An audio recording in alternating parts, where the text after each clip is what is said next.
Hello students, now we shall discuss properties of continuous functions. So in that theorem 1, so what theorem 1 says? If f and g are two functions and the two functions are continuous at x is equal to c, then the function so far found by alpha into f of x or alpha into g of x is also continuous at x is equal to c, as well as a new function which is found with the help of f and g, f plus g of x, f minus g of x, f into g of x. The next one, f of x by g of x are also continuous at point C. So if f and g are continuous at x is equal to c, then alpha into fx, alpha into gx, or f plus g of x, f minus g of x, f into g of x, f of x by g of x also continuous. But for this particular function we have a condition. So when g of x is equal to 0, if g of x is equal to 0, the entire function is not defined. So condition provided for this particular function for g of x not equal to 0. So these all functions are continuous at x equal to c. So let me take one of them to prove. Limit x tending to c h of x, I consider this particular function, then it can be written as limit x tending to c h of x is written as f plus g of x. So which can be written as x tending to c f of x plus g of x. Now substitute the value of x as c, we get f of c plus g of c. Now what is the value of h of c? H of c is nothing but f of c plus g of c for this particular function. Now you can examine that the given function is continuous at x equal to c because limit extends to c f of x extend to c h of x is equal to h of c. In the same way we can prove the remaining functions also. Now theorem number 2. Theorem number 2. So if I take theorem number 2, if f and g are functions having their domains as d1 and d2. See, the given functions f and g are continuous respectively in their domains d1 and d2. Then the function alpha into f of x is continuous in domain d1. Alpha into g of x is continuous in domain d2. H of x, which is found by the functions f and g, f plus g of x, f minus g of x, f into g of x, f of x by g of x, these all functions are continuous in their common domain. Common domain is nothing but d1 intersection d2. So these all functions are continuous in d1 intersection d2. The next theorem, theorem 3. In theorem 3, they provided that if you take any polynomial function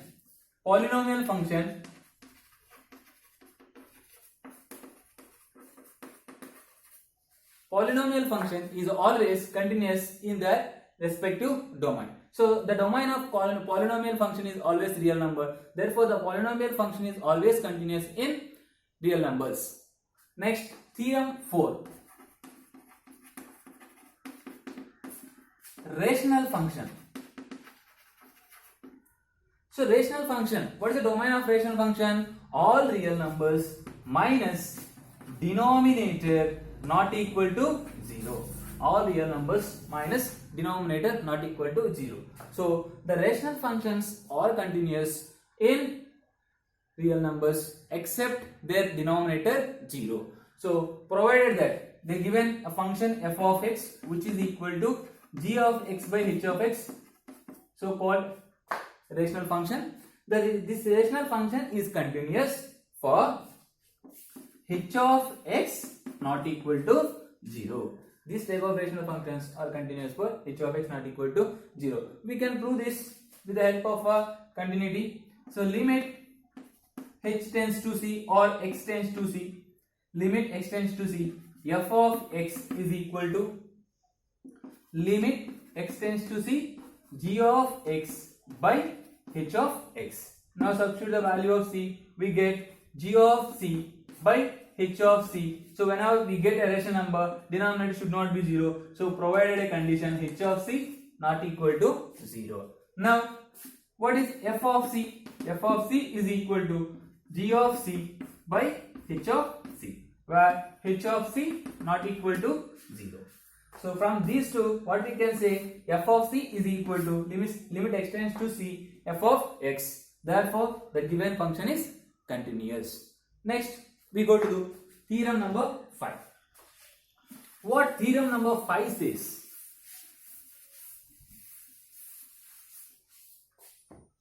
Theorem number 5. What theorem 5 says? If I have a function f which is continuous, if f is continuous, the given function f is continuous, then modulus of f is also continuous. If function f is continuous, then modulus f of x is also continuous. So let me take an example. So what is modulus? What is absolute function? First we have to know what is absolute function. The function f of x is defined as x. What is modulus of f of x? Nothing but absolute function of f, which is nothing but modulus of x. If suppose f of x is defined as x square minus 4, then absolute function of f is nothing but modulus of x square minus 4. So if a function f is continuous, then modulus of fx is also continuous. This can be written as modulus of f of x. Modulus of f of x. Next we go to theorem number 6. So what theorem number 6 says? Theorem number 6. If a function is defined from a to b, and the function is one function is defined from a to b, means that the domain of the function is ab closed interval, and it is one function. Its range, I am not taking codomain, I am taking its range. So one function, its range is c comma d. The given function f is 1, its domain is ab, and range is cd. So the given function is continuous. F is continuous in closed interval ab. F inverse is continuous in closed interval cd, because f inverse is defined from c to d to ab. So now the range acts as domain, and domain acts as range for its inverse function. Next, composite function, that is theorem 7. I have a function f. So if I have a function, it contains its own domain as well as range. So f is a function defined from a to b, and g is a function defined from b to c. Then their composite function exists, which is nothing but g circle f is defined from a to c. Now if function f is continuous at c,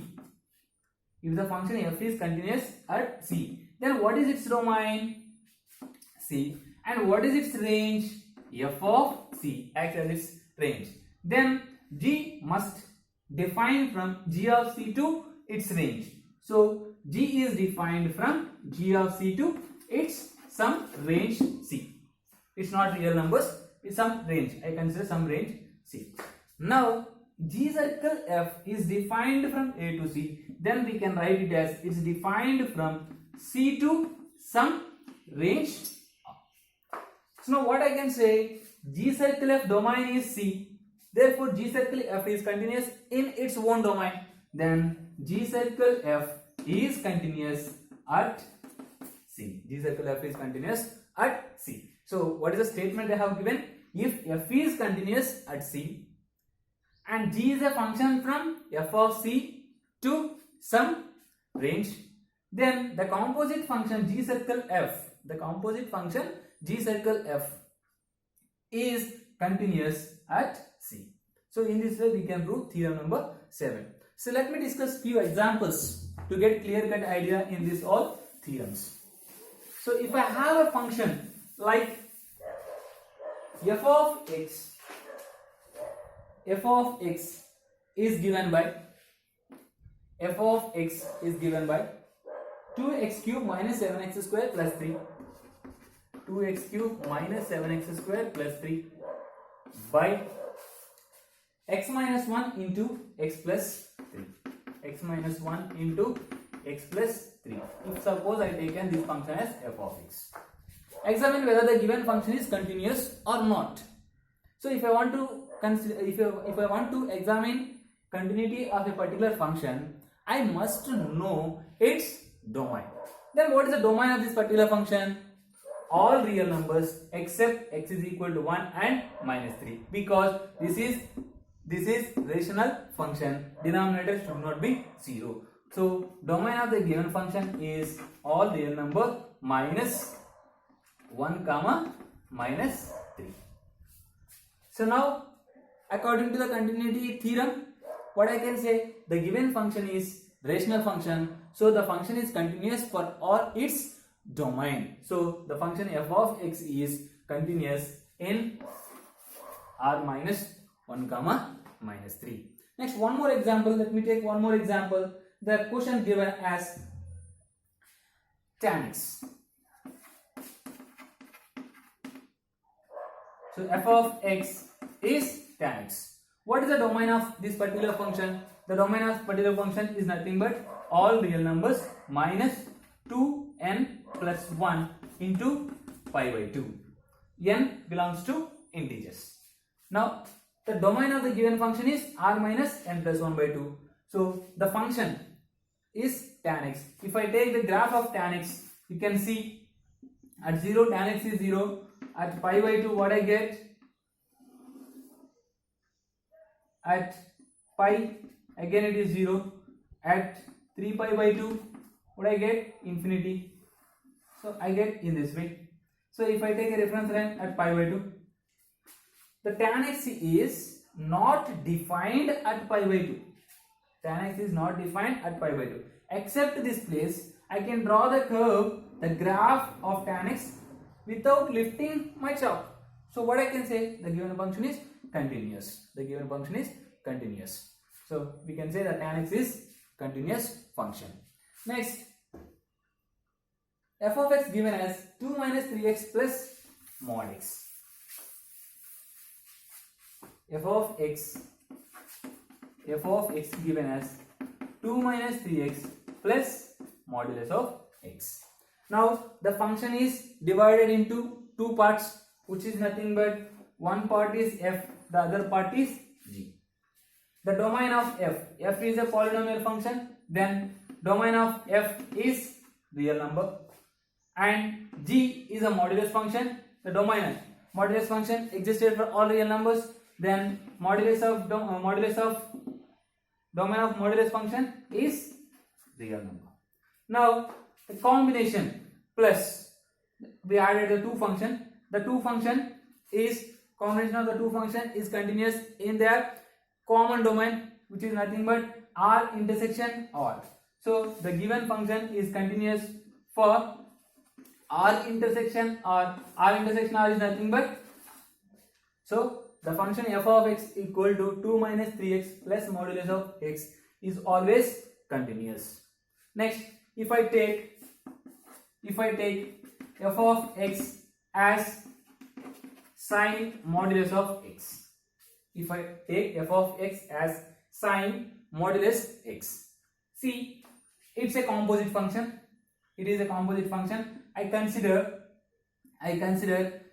some g of x as modulus of x, g of x as modulus of x, f of x, h of x as sin x, h of x as sin x. Now f of x is defined as h circle g of x, which is nothing but h of g of x, Now if h of x is continuous for a particular r, f of x nothing but h circle g of x is also continuous in particular domain. So what is the domain of h of x? For all real numbers, sign exists. For all real numbers, sign exists. Nothing but the value of c is on all real numbers. Then it's a composite function which is nothing but h circle g of x. They given as f of x. So f of x is also continuous for x. Next, mod sin x. This is sin of mod x. I want to consider next one as modulus of sin x. So in modulus of sin x, if I take the sin x as f of x, if I consider sin x as f of x, sin x is continuous for all real numbers. How I can say it is continuous for all real numbers? We have examined the graph of sin x, which is nothing but like this, and left side sine waves, what we call. So we can draw the graph of sin x without lifting the pen from your paper or without lifting the chalk from the plane of blackboard. So sin x is continuous. So according to the theorem, if f is continuous, then absolute value of f, absolute function of f is also continuous. Therefore, from that theorem, what I can say, modulus of sin x is continuous in domain